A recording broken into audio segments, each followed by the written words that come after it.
Welcome to Design Notes. I'm Liam Spradlin, and this week I talked with Kirill Grouchnikov, a UI engineer at Google formerly responsible for pushing the beautiful pixels of the Play Store. In this episode, Kirill and I talked about the evolution of the store's design, scaling through a continuum of display sizes, handling internal and external feedback on your work, sci-fi interfaces, and the future of VR. Let's get started. All right, hey Kirill, welcome to Design Notes. Thanks for coming on. Thanks for inviting me. So I guess we'll just get right to it. I think probably most of my listeners know who you are already, but tell us what you do. So up until last week, I've been a part of the Google Play Store team, which started as Android Market back when I joined in late 2009. And I mostly worked on the pixel level stuff. And now, about a week and a half ago, I joined the UI Toolkit team, and there's not much to talk about there because I just joined, so I'm trying to find my way around the pile of code, the pile of documents, the pile of undocumented hacks that it's just like new guy on the team. Right. So when you were on the Play Store team, what was your process kind of like there? So it depends on which time frame we're talking about. At the beginning, there were not as many designers as we've had in the last couple of years. So that was before the Matthias era. And that was also in late 2009 when I joined. It was the era of Froyo. Froyo just shipped when I joined, and Gingerbread was right around the corner. And it was around time when we only had phones. So most of the designs would be just a phone portrait mock. And every once in a while, the designer would go crazy and would do the phone landscape, which was like two screens, like two layouts for the same feature. And then over time, where various manufacturers started playing with different form factors, mainly going to slightly bigger screens. So we had something like Dell Streak 5, I think it was called, which pushed it into a 5-inch range. Then I remember I had two 7-inch tablets around, I think between 2010 and 2011. It was Acer A100 and Samsung Tab something. It was like a 7-inch tablet, but it scaled everything up. So essentially it was just a very scaled up phone layouts. Then we had Zoom in 2011. And then the original Nexus 7. And so kind of over time, especially around, I would say 2012, 2013, when manufacturers started playing with different screen resolutions and screen sizes, screen aspect ratios, that's where we had to find the right process for designing a flow, designing a screen, designing the experience that scales from a smaller 3.5, 4.5 inch screens to the mid-size tablets, the phablets, around 7-inch form factor, and all the way up to a 10-inch form factor. And that kind of placed a little bit more work on our design team, which needed to step away or evolve from this notion of we are designing for one phone screen and one large tablet screen into the world of responsive or adaptive design, and the same for the developer side, for the engineering side, where you say, how do I not double or triple the amount of work that needs to be done to implement a certain screen, a certain flow? How do I try and reuse as much as possible and create this kind of, I kind of call it like the modular Lego style approach, where you try to identify common blocks that are used in this, let's say, phone screen, 7-inch screen, 10-inch screen, and to implement those and try to combine them on a higher level into the screens themselves. And you can see it's becoming a little bit more prevalent these days, where people know that they need to design responsively, adaptively for multiple screens. But if you just look at the history of like people coming from the desktop space, from the space where you have this fixed amount of space, and you say, like, this app needs to run, in maximized mode. And it's very hard, but it's necessary to forget these assumptions. Because you're talking about, at least in the ecosystem of Android, this almost continuous spectrum of screen sizes, screen aspect ratios, resolution independence, screen densities, where you need to adapt, which we call the adaptive layout, where you need to adapt the presentation of information to the screen that you have. And so this has been, at least for me, the most challenging aspect over the last 6 years, how to stay productive, how to not slow down just because it so happened that you need to support this variety of screen sizes. So in some sense, it isn't just relying on specific breakpoints like phone 7-inch, 10-inch, but also everything in between. So I guess the Lego style, you might be able to add one small Lego to the edge of something for those weird kind of in-between sizes. I would call them breakpoints. So it is, I would say, very hard to have a collection of all Android devices in the world. It's thousands, tens of thousands. In 20 years, it will be millions. But, this is certainly not a problem that is new, or a challenge that is new to the world of mobile devices. Web designers, web developers have always lived in the world where the browser window has effectively infinite number of aspect ratios and pixel sizes, where they call it responsive design. I think it was the term coined by Ethan Marcotte, I think in around 2006, 2007. This is certainly not new. And so this notion of a breakpoint is you don't design for the devices that you have, although it's a very easy fallback, where you say, okay, I personally have this Nexus device, or this Samsung device, or this Droid device, and this is what I'm going to design for. But instead you say, this is my content, and this is the amount of information I want to show in a certain flow on a certain screen. Now, when I have this much of space to play with, this much horizontal space, this much vertical space, at some point I need to make a decision to go to, let's say, master details view, or maybe multi-panel view for something like a Twitter client, the way TweetDeck does in their desktop application. So based on your content, based on how much of the information you want to show, you decide what is the breakpoint. When you go from, let's say, single column representation to a multiple column representation, or a master details. And then in between those breakpoints, you need to say or decide what happens as you have a little bit more horizontal space, but you're not quite there yet to jump into the next breakpoint. So maybe you add margins, maybe you add a little bit more information. Let's say if it's something like Twitter application, or a Gmail, or a calendar, or recipes, or something like a shopping site. Maybe when you have a little bit more horizontal space, you can show just a little bit more of your content. Maybe you can do slightly bigger thumbnails.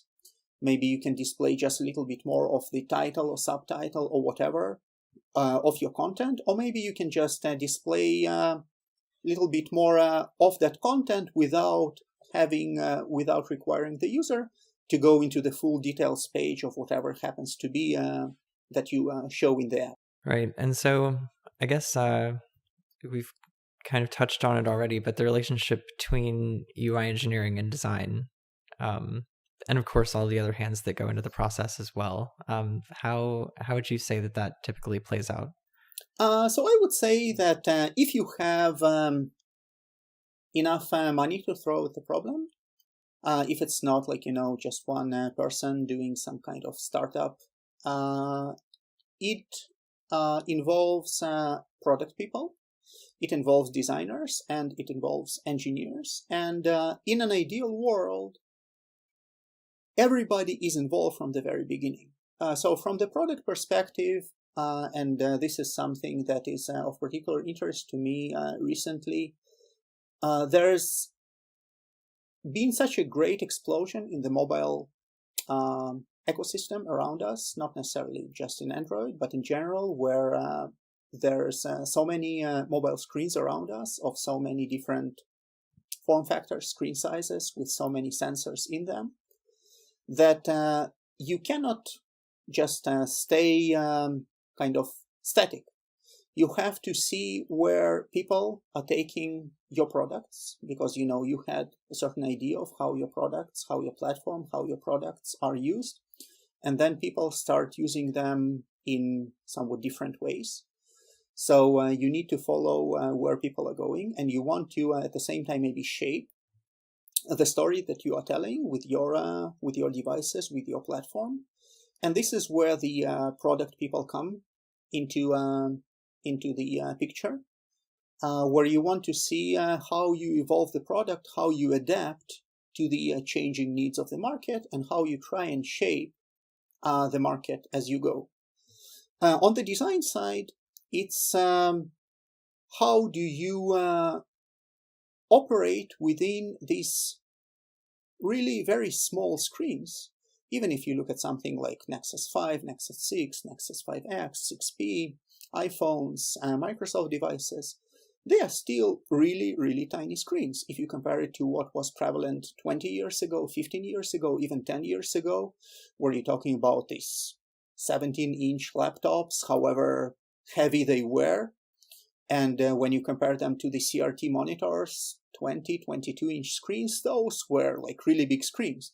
And so you have all these sensors, all these capabilities in our mobile devices, and yet you have to kind of like fit all these ever-increasing capabilities into screens that stay relatively small. And this is a great challenge, not only how you take an existing screen or a certain screen and how you adapt it to a larger 7-inch, 8-inch, 9, 10-inch tablet, but how do you even begin to take progressively more, I would say, audacious desires to create these mobile-first products, and how do you expose those capabilities on these really small screens? So this, I think, is the biggest challenge for designers, especially, not especially, when you talk about how you interact with those screens, where you have our fat fingers, where you can't really like cram tiny controls, where if you look at what we had in the days of, like Windows CE and iPad era, where you had the stylus, and you could really you had to squint and tap it in just the right coordinate to invoke a certain command. So that's certainly not what we're doing now, right? And so you cannot just cram all the possible commands, all the possible affordances on the screen. So you have our fat fingers, and you also don't have a mouse, where it's very popular on the side of web design and desktop design to kind of hide certain functionality behind the on-hover event. And then you say, well, users will just move their mouse across our interface, and they will just see what we have to offer. And this is certainly not something that you can yet do with the current hardware that we have on mobile devices. Maybe in 5, 10 years, 15 years, I don't know, we'll have something similar. Most probably it will be not exactly the same. But for now, we have this combination of relatively small screens with the requirement of relatively larger tap targets, touch targets, fling targets. On the backside of that, because it is touch, because it is so immediate that you can manipulate right below that panel of glass, I think it's more... it provides a much wider opportunity to interact with it. Something like flings or scrolls or zooms and pans, when you can do something with 2 fingers, 3 fingers, 5 fingers, and whatever. I think that's a more interesting area to explore for the designers. So that's certainly a very interesting space to explore and find your solutions within that space. And for developers, I came from the world of desktop. And, you have certain assumptions that power is always on, so you don't need to worry about battery. That network is always on with a very high throughput, that you don't need to worry about how big your image is, or you don't need to worry about how many bytes you're transferring over that wired connection. You don't need to worry about CPU most of the time, unless you are running something really heavy, where you have this, you just say, if you want to run my app, if you are my corporate customer, you just need a certain minimum hardware capabilities. And the same was true for games as well. And this is certainly has been my most challenging hurdle to overcome, the obstacle, to always keep in mind these very severe limitations, especially if I go back to what we expected to continuously kind of pile into these small screens. Because they are so small, you cannot expect the battery to be as available, if you will, all the time on this mobile device. You cannot expect the network to be always of the highest quality. Maybe it is in, let's say, first world countries such as Korea, Japan, most of Europe. But even in US, you're driving down the highway and you drop into, I was driving from Georgia to Florida, and half the time on the highway, it was barely on edge. I couldn't even load my email. And the same goes for CPUs. Yes, they are increasingly better year over year, but if you compare them to where desktop was even 5 years ago, it's still not there. And so this is from the engineering perspective. First of all, how to make your app be respectful of of the limited capabilities, battery capabilities, CPU capabilities, networking capabilities, and how to, at the same time, take advantage of all of those sensors, of all of those, mobile first world that the users have come to expect from the screens around them. Right. So for an app like the Play Store that, theoretically should be able to run on every single Android device, I guess that you guys have probably had to solve for a lot of these problems, because, as you said, people don't always have strong data connections. They don't always have the hardware capabilities. So for normal apps that don't have to run on every device, they could just say, okay, we're not compatible with X, Y, and Z device. But for the Play Store, that can't be the case. So I guess I want to know more about this challenge of creating this really rich catalog of content with these constraints, and I guess how the Play Store handles that. So one interesting aspect of this, if you compare it to other Play apps that we have, Play Music, Play Books, is that you are not in a position to preload the catalog onto the user's device. So let's say if you are Play Books or Play Music, you can have some kind of background service, background sync, which would bring all the covers, all the cover art for the albums that you own, for the books that you own. It's becoming a little bit tricky in the world of subscription services, subscription music services, which gets me back into where I started, where you have this, not an infinite catalog, but a catalog numbering into millions of items. And so this is something that you cannot just say, I'm going to just preload it and then everything is on user's device, because also you don't have enough memory, not enough disk space to save all of that on the user's device, and you don't have anywhere near enough bandwidth to even run, even when you're running in the background, it's still sapping network, the data plans, it's sapping battery and so on. What you can do is you can take advantage of what you know about the screen size. So instead of saying that I have a master image of all the cover art, instead you're saying, well, actually, like you have the master image of that cover art, let's say 10,000 by 10,000 pixels. But as you are scrolling the catalog, as you are just looking at what the store has to offer, we don't need to download that gigantic image. We can take a look at the actual screen resolution of the device. We can take a look at how big the card is if we're displaying it in cards in a stream. And then we can ask the server to give us the scaled down version of that image. That will be the pixel perfect version. That will be crisp and sharp on that screen without having to download a much bigger version of that cover art. What you can do, you can take it one step further and say, this is good for my 4G or Wi-Fi connection, but if I'm on a slower connection, I'm going to ask for a slightly smaller version of that cover art at the expense of maybe showing a blurrier version of the cover art on your screen, but at least it gets there quicker.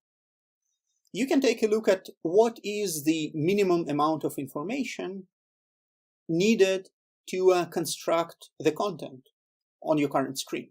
So instead of saying, I'm going to preload, I'm going to send down everything that I know about this book, that I know about this album, that I know about this app, I'm going to only send the textual information that is needed to render the content on this screen. And then if you happen to go into the details page, we can load a little bit more. The downside is that the transition into the next page is not instantaneous. The upside is that you can render the current page faster. And it's individual for each app. It depends on, you can, something like, let's say, Twitter, Facebook, Gmail. You can run some kind of a sync service in the background every so often, every 5 minutes, every half an hour, to preload and cache the content into the stream, so that when the user actually goes into Gmail, goes into Twitter, into Facebook, that content is already there. And that is specific for a certain kind of an app. If you talk about maps, you can expose functionality to preload a certain area of interest. If you know that you're going tomorrow to, let's say, Lake Tahoe, or you're going to upstate New York or wherever, you can preload that information, the information about that area, when you are on your fast home Wi-Fi, on your LTE or 4G, and then that information stays on the device for the future use. And the downside of preloading that information is that you are not the only app on the device. You have a certain limited amount of disk space to work with, and you have to be considerate of the other apps that the user has on his or her device. So once again, there is no single strategy to say, okay, this is how I'm going to provide this seamless experience where the user doesn't even know that they are on a slow network.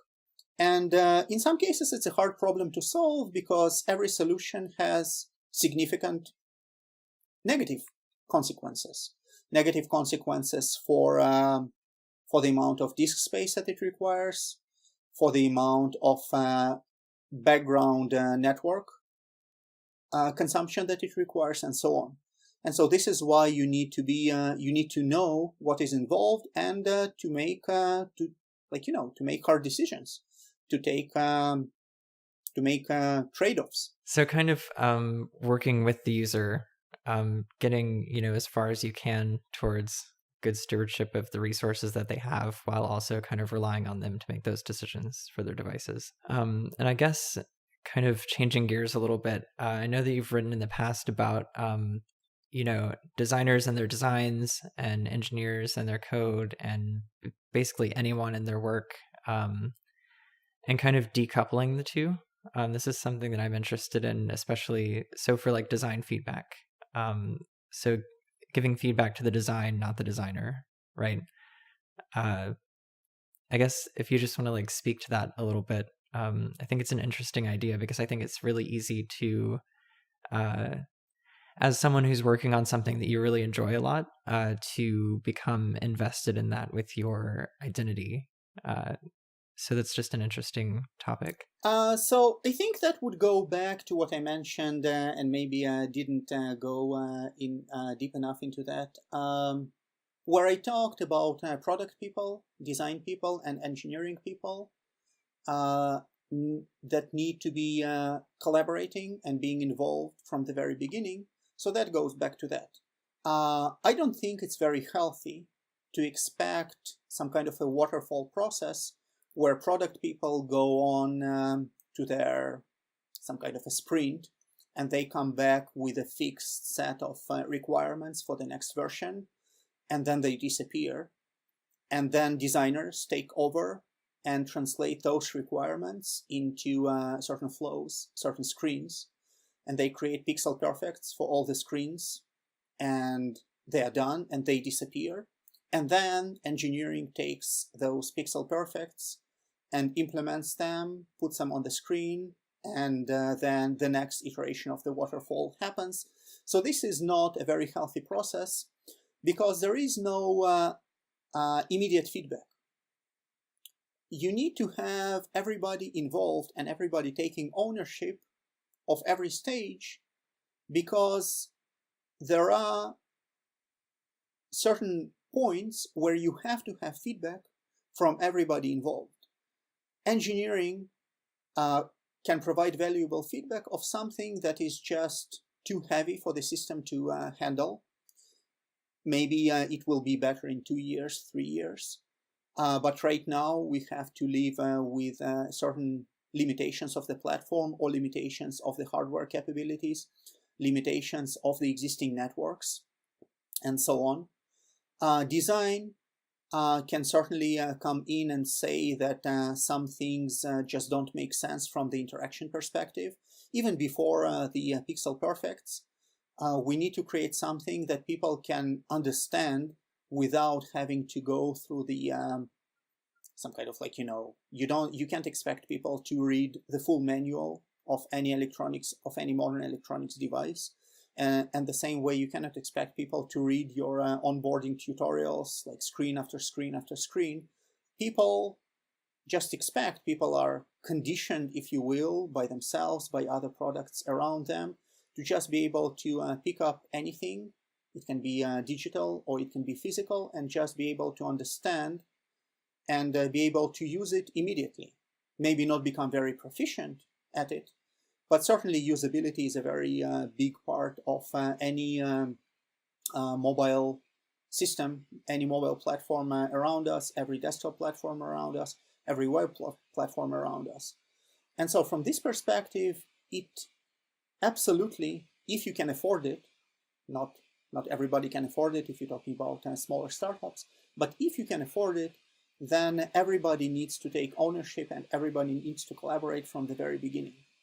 And that means that you have to respect and be open to other people's opinions from the very beginning. You cannot say as a product person that engineering can only be involved at the very end when we provided them with a full set of mocks. And the same thing with engineering, and the same thing with design. And going to your question, it is very hard to separate the work that you do from who you are as a person.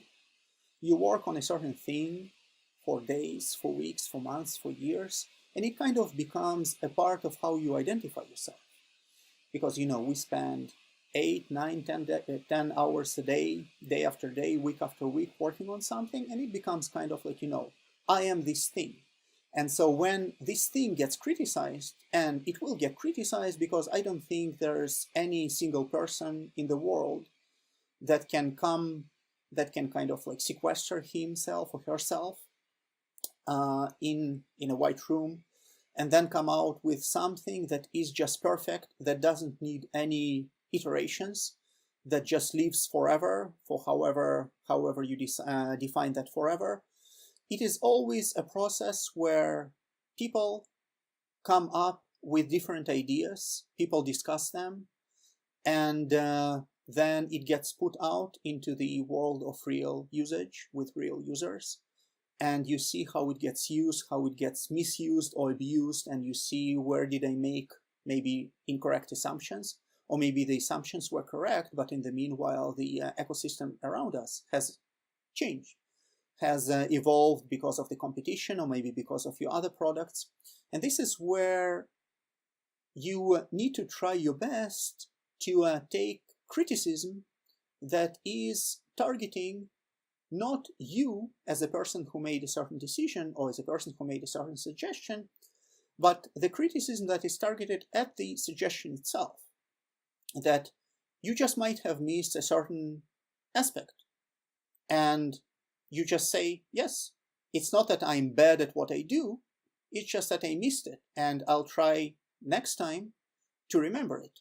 Something like adaptive design for a person who came from the world of desktop, this is new. Somebody who came from the world of desktop, the new thing that the network is not as ubiquitous as you thought it would be. The battery is not always at 100%. And you have to take criticism not at a personal level, but at the level of how this feedback can make my work better.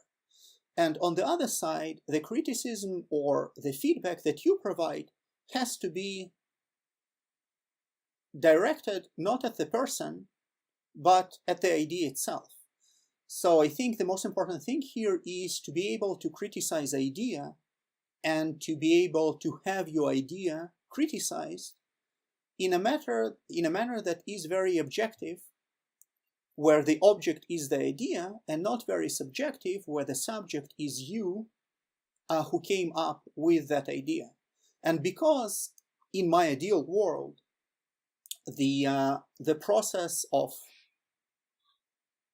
like evolution of your product, of your platform involves so many people, and everybody should be able to comment at every stage, it becomes this an almost constant process of criticizing each other's ideas in the hopes that collectively we are much better at it than each particular individual. And in the process, we push each other forward to better understand the ecosystem, to better understand our platform, to better understand our products, to be able to compete against other companies, against ourselves, and hopefully to make the lives of our users that much better. Like, I'm not going to go and say that, like, I work to make the world a better place. This is a somewhat empty slogan, but if we can make our collective lives better, to make the understanding of the information around us, the availability of that information around us, that much easier, even by a second, that's a good thing to have. Month after month, year after year. Right. So ultimately, I guess it's just remembering that, unless someone's really malicious, that any criticism or feedback is really going towards the health of the product and not towards the detriment of whoever's hearing the feedback, I guess. Well, hopefully you don't have intentionally malicious people within your organization. Otherwise, your hiring process has failed. And this is what, managers, HR is for. Because you need to have a healthy internal life cycle of release and of feedback. And externally, certainly people have a lot of venues to have their voices heard, to have their opinions heard, and I would say it is objectively impossible to satisfy everybody, especially when we talk about the user base that has grown from millions of desktop users in the 90s, in 2000s, to literally billions of users of mobile devices of mobile platforms in 2015. There's not much more room to grow. Like we can't go to trillions in the next 15 years. But at that scale, it is literally impossible to satisfy everybody. And there are certainly multiple avenues for people to be angry.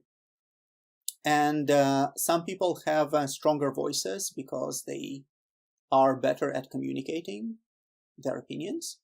Or maybe they have stronger voices because they have built a certain platform for themselves, a blog, a podcast, a tech site. And it is very valuable to hear what people say about your product, because after all, even in an organization with tens of thousands of people, you cannot possibly cover all possible aspects of these different ways people expect to interact with their devices. And so when you go from the internal feedback loop to external feedback loop, it can be pretty brutal. And there, people might not be as polite. People might start to criticize you as a person, how it can be so stupid, how, there's plenty of examples. You don't need to look that far. And you have to grow a rather thick skin to, once again, to detach yourself from the product. And even if it's the criticism being leveled at you as a person, if people know who is developing a certain product or working on a certain part of the platform, to try and see if there's a grain of valuable information in that criticism that can be leveraged to make your product better. Once again, you cannot please everybody. Some people grow really attached to the old way certain feature worked, certain product worked, certain platform feature looked like even. And even if your internal numbers show that it's working better for 99% of the users, objectively, like real numbers, real hard cold numbers, 1% of a billion is a lot of people. 1% of a billion is 10 million. So you go 10 million, and then you say between Twitter, Facebook, Google+, between blogs, Instagrams, Snapchats, and whatever, there's plenty of opportunity for those 10 million people for a very small or a very vocal small subset. Doesn't matter how small it is. Vocal people will find platforms to make their voices heard. And so you have to be a little bit objective and just make peace with the fact that you can't please everybody. You have a certain objective, and that objective may change over time because, once again, the competition around you pushes the system forward, the ecosystem forward. You yourself try to push the ecosystem forward, and things change. Sometimes for the better, sometimes for the worse. And when it is for the worse, you hopefully correct your course. And I don't think there's anything shameful in admitting explicitly or implicitly that you've made a mistake. It doesn't have to be an explicit, yes, we made a bad product decision. It can be just an implicit thing that, you in the next release, you roll back a certain feature, or you remove it, or you polish it, or whatever. And as long as you understand why you did it, that's hopefully is making you a better person for the next iteration of whatever you're working on. Yeah, I think that's an interesting point about especially external feedback, because then certainly with external feedback, you don't always have the security of knowing that the feedback is meant for the health of the product. So, it might be more geared towards the health of that individual person's preferences for the product, but it's still important to kind of like gather and curate that information and see if there's anything helpful that can come out of that. Yes. I also think every once in a while, I subscribe to a bunch of blogs, and every once in a while, it would be this blog that says, we don't file any user feedback, but instead you can see that a certain feature request, certain feedback keeps on coming back and back in the user forums, in the message lists, or wherever on Twitter. And if something keeps on coming back again and again, week after week, month after month, that kind of organically maybe means that you were not 100% correct in making a certain decision back then. On the other hand, it might mean that it's just the same person, the same group of people, just being, well, you can call it stubborn, or you can just call it a feature that is a valid feature request, but is targeting such a narrow proportion of your users that literally your time is better spent elsewhere. It doesn't matter how big or small a company is, you have finite amount of resources. And so when you talk about what are we going to do for the next release, for the next iteration, where are we going to put the people, you talk about, hopefully, the biggest improvement for your product in that time frame. And if you consider a certain feature to be valid but not very applicable, if you say, okay, this is going to make lives of prominent bloggers at the top 10 tech sites very easy. So we're talking about, let's say, 50 people out of 1 billion. So those 50 people certainly have built a very prominent platforms to deliver their opinions. And so certainly they have very loud voices. And then on the other hand, are we doing it for the tech sites, or are we doing it for the billion people, for 2 billion people, for 3 billion people, right? And so these are product decisions. So these are not engineering decisions always, and that these are not certainly design decisions. You can say, okay, maybe we can make the lives of those 50 people a little bit easier, so we can get our overall score from 8.4 to 8.5. These are not like black and white decisions. There's a lot of gray.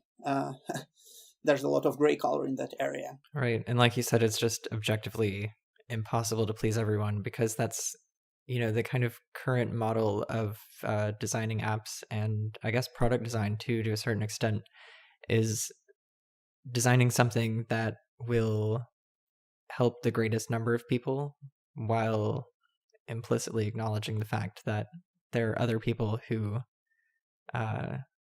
you can't accommodate 1 billion people, like you said. So and it's also, I think, let's say you take the top 10 complaints and you fix them all, you address them all, right? There's always going to be the next top 10, right? People like to complain. That's, I think, in our nature. So I complain certainly a lot. And so there's always going to be the top 3 complaints, top 5 complaints, top 10 things that are not working the way I expect them to work. And it's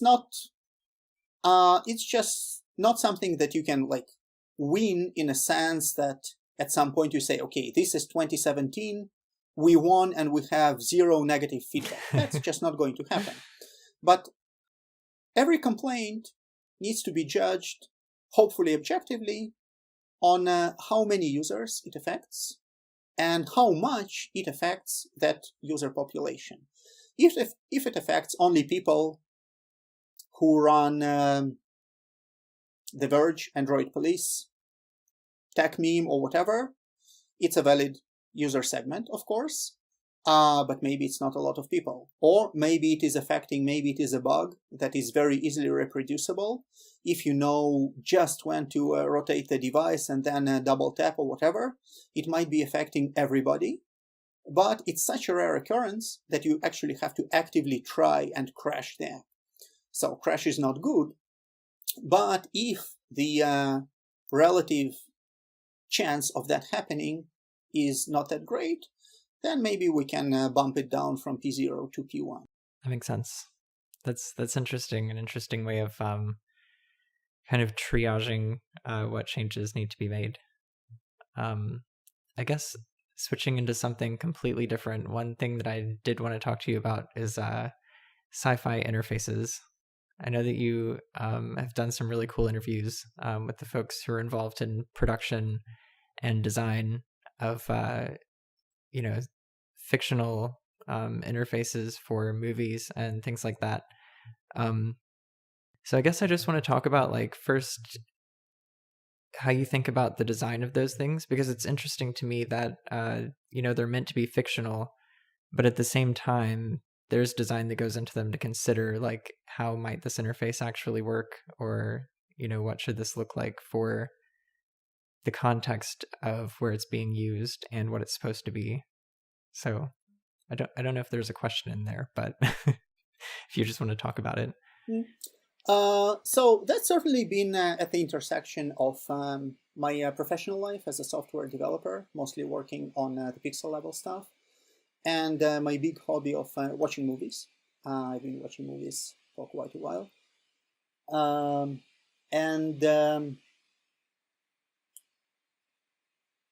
been thinking that we've been interacting with computers pretty much the same since 70s, 80s, where you have a keyboard, where you have a screen, where you have mouse or some kind of other pointing device, and you type some commands or you click on the screen, and this is how you tell the computer to do what you want it to do. And it feels like this cannot be the last evolutionary steps of human-computer interaction. I don't have a better idea. If I had, I'd be working in my basement on it and getting VC funding. That's beyond the point. What I'm trying to say is that I certainly hope in my lifetime to see a much more productive, immersive, error-prone way of interacting with machines around us. And maybe the machine is not going to be physically there. I don't know. But what I do like about the recent wave, let's say in the last 15 years, about the recent wave of sci-fi productions, is how it tries to analyze and look at other ways for humans to interact with machines in maybe slightly, fictional environment. Of course, movies are fiction, not a real thing, and I certainly don't expect something like Jarvis or something like, let's say, pretty much like they're not supposed to be like full-fledged systems. They're just there on the screen. So I certainly don't expect them to be the real thing. But what I do like about them is how they try to come up with new ideas of interacting with machines, interacting with computers. And I think they are necessarily new because you wouldn't want to watch a movie and then say, well, that's exactly the same thing I watched in Oblivion, or that's exactly the same thing they did in the first Iron Man. So I think by necessity, producers and directors are pushing people who are working on these fantasy user interfaces to come up with something new. Not maybe radically new every time, but something new. And so this gives us a kind of like a cheaper way. Of course, there's a lot of money being involved in these productions, but you don't have to create the actual devices. You don't have to implement those translucent screens, so you don't have to manufacture those gigantic tables. Or like in Minority Report, you don't actually have to come up with the actual implementation of those hand-waving interactions. But instead, it kind of plants seeds in you as a viewer of what can be, of how you can envision yourself interacting with machines in that way. So maybe in Minority Report, you are waving, your hands in front of that screen, and that can get pretty tiresome after a while.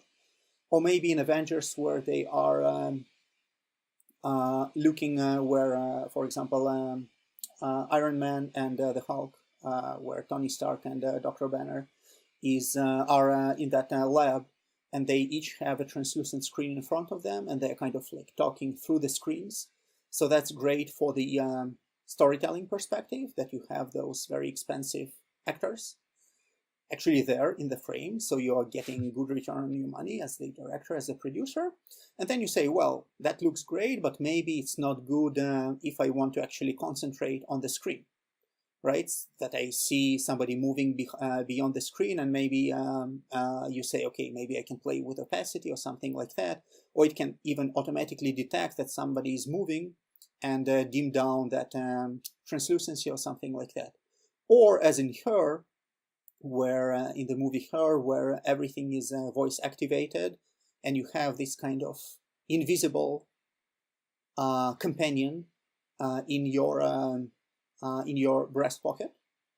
And so then you say, okay, can it be that like if you are on a subway train and there's a lot of people around you, how does that work? Or you talk about gigantic table screens in Oblivion. What happens when, like, you know, our tables are messy, right? Somebody leans on the table, you put a coffee mug, you just want to, you want to like do something on your table. But what I do like is how it kind of prompts your imagination to think about those things. And then what I also like about it is that it's kind of like this, I think it's a two-way communication where they track or try to keep track of what is happening in different research laboratories and in different companies around the world where the actual technology is going. And they try to maybe predict how those can look like in 10-15 years. If we're talking about something like, let's say, Avengers, which is happening right around us with maybe just a little bit more money available to the Shield and Tony Stark to work on their interfaces. Or if we're talking about Prometheus, which happens, let's say, 100 years from now, where can we take the technology that we have right now, how it can look 100 years into the future. So that's what I like about it. And by the way, sorry, I forgot, the other way is where people that look at those interfaces might get inspired to bring them to real life. Minority Report would be one prominent example of that. I would say Jarvis is another example where people are actively working on creating something like that, something like a very smart personal assistant, smart in the way of providing just the right information at just the right time. Because there's so much that is happening in Tony Stark's helmet as he's flying, and Jarvis seems to be just smart enough to show just the right amount of information and to take over when it's needed.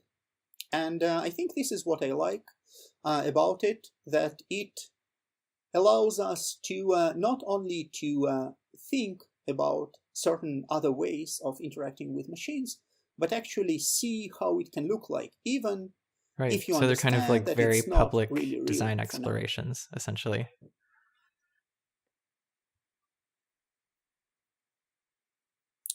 Yes, there is a certain downside to that, that those interfaces, those interactions always need to support the story.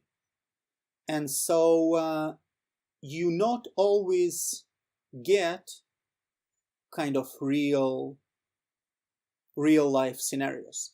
So something like on cable TV, it would be on basic TV, it would be I'm writing a Visual Basic script to track the IP address of the whatever. It can be something like gigantic access denied red flashing letters that wouldn't look like that. Because after all, every second on the screen counts. You have very expensively, very handsomely paid actors, very expensive parts of that production. And so you cannot expect the screens to be the main actors or to be the main personalities, if you will, in the story. And so sometimes it just has to be compressed and has to work with the story, and it has to be not really believable if you start looking at it from, like, you know, the real usability perspective. So that is something that you have to take into account, that not always such systems are going to translate as is well enough into the real world. Right. So they're just kind of glimpses into, like seeds of ideas of where things can go. And I think immediately of the Leap interaction controller, which was kind of going back to the Minority Report example where it tracks your hand to move things around. So I guess in some sense, these interfaces are already, in some way helping solve for some of their own problems before companies actually explore how they could be implemented in real life. But then we also have, new ways of interacting with computers are emerging right now. So I think we touched on augmented reality, which would be something like Jarvis, and virtual reality. So what are your thoughts about virtual reality right now? So that might as well be that next big thing that I'm kind of fantasizing about in how we interact with the information around us. What is interesting to me is that it breaks away from this world of rectangles that are there in front of you, and it brings you into the world where it feels like anything and everything is possible, and it will take a lot of time and a lot of R&D money to figure out what works, where, maybe in 20, 25, 30 years, the entire concept of a movie theater is going to be obsolete, and we'll just have these glasses, helmets, something that we just put onto our heads, and the experience of the movie cinema is there, like of a movie screen is there, because effectively you can make the screen as large as you want it to be, like IMAX. Just like, it doesn't have to be like 100-foot screen. It can be just there, like 1 inch in front of you, at the just right focal length and with just enough resolution to make it feel like it's this gigantic screen. And the same can be applied to computer interfaces. So something like, once again, this Iron Man helmet, the HUD system there, the, what they call it, Mac something, Mac 5, Mac 7, doesn't matter. But I think it's going to be a very fertile ground for interaction designers, for visual designers, to figure out how to display that ever-expanding amount of information onto these surfaces, where surfaces are no longer rectangular, and the surfaces are no longer real, if you will. The surfaces are these virtual surfaces, where with just the right amount of technology, you can do virtual holograms, where you can do virtual 3D spaces. You can track users' eye movement. You can maybe somehow tap into our brain waves, maybe not in the next 10 years, maybe in the next 50 years. And so I feel that it's going to be a very fertile ground for exploration to find these new ways of interacting with the information. And here I don't want to say of interacting with machines or computers. I want to say interacting with information. Because when you are in that virtual reality, it is virtual. There is like no physical aspect in it. It's not like the augmented reality when something is projected on top of the physical world around you. And so this is very interesting for me to see, hopefully in my lifetime, if it is not a complete flop. And hopefully all these billions of dollars that pretty much every big company is investing into that, hopefully that will result in something tangible. Tangible not in the physical sense, but tangible in the sense of a new interaction model, of a new interaction paradigm that scales well beyond what the fine people at Xerox PARC came up with, I want to say, 40 years ago. That seems far enough into the past that it needs to be, it doesn't, I'm not saying it needs to be replaced because it is old, but I cannot believe that what we have right now is the very last thing, and nothing is going to happen except just more screens around us and maybe play with glass or translucency, or just something screens all around you, like the walls in our cars, on our desks. That doesn't feel like the very last step that we're going to take in that regard. On the downside, there's a lot of kind of societal aspects to being in that virtual world. I think that we are still a very social species, and we thrive on interaction with people around us. Some people are introverts, some people are extroverts, so some people need a little bit less, interaction, validation, presence of other human beings. But I don't think that we can survive as a species, not in a physical sense, but more in an intellectual sense. I don't think we can survive as a species being in like 100%, spending all our work lives and home lives, if you will, personal lives, in that virtual space. I was recently reading, I don't know if you've read the Robot series by Isaac Asimov. So in that series, he obviously focuses on robots and not on computers. Robots as like kind of like, the mechanical appliances. And it's enough far into the future that robots are ubiquitous. And he doesn't even talk about how expensive they are to manufacture.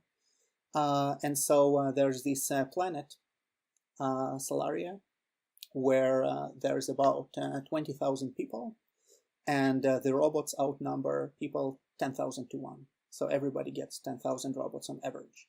And so effectively all your physical needs are taken care of. Like you don't need to worry about working. You can, like, this utopia where you can just like follow your hobbies. And so it painted this very bleak picture. Well, not like explicitly bleak, but I think implicitly and intentionally bleak picture of people just being in their, like, mansions, tens or hundreds of miles away from each other, where you can just spend your whole life on your property surrounded by robots, doing whatever you want them to do. And you don't need any physical contact. And the actual contact is just through some kind of holograms projected into their living rooms, where there's some kind of illusion of human contact, but there was no actual human contact.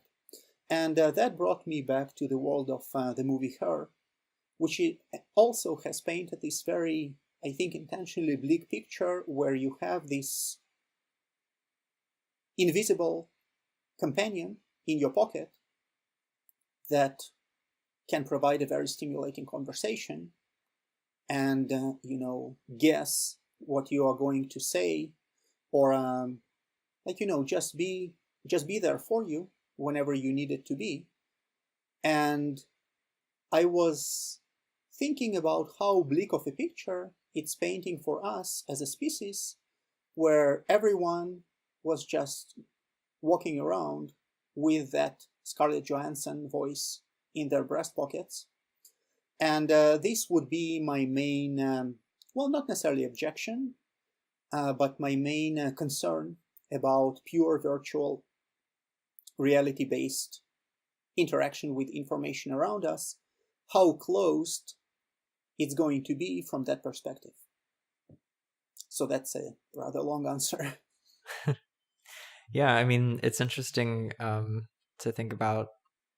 So on the topic of robots, whether it's inevitable that some kind of major sociological change will happen where we'll be satisfied living with robots forever, or whether robots will in their own right become indistinguishable from humans or other people. What I mean is robots become people essentially. But yeah, I guess in the middle, going back to virtual reality, I'm just thinking of like when the screen is no longer a rectangle, like you said, it's an infinite sphere in all directions around you. In some ways, that unlimitedness is its own constraint, don't you think? So in terms of like, it's a greater challenge to find out how to arrange information in an infinite plane than it might be with the constraint of having a rectangle, right? Yes, I think so. So there are certain technological challenges in 2015 to make the experience feel not disorienting. So there are certainly a lot of reports from people getting dizzy and getting, nauseous after spending even a few minutes in the current set of hardware that, I'm not going to name any names, it doesn't really matter. But I'm thinking this is just pure technological challenge that will certainly be overcome. Let's put a number, 5-10 years, doesn't matter. As long as there's enough money to throw at it.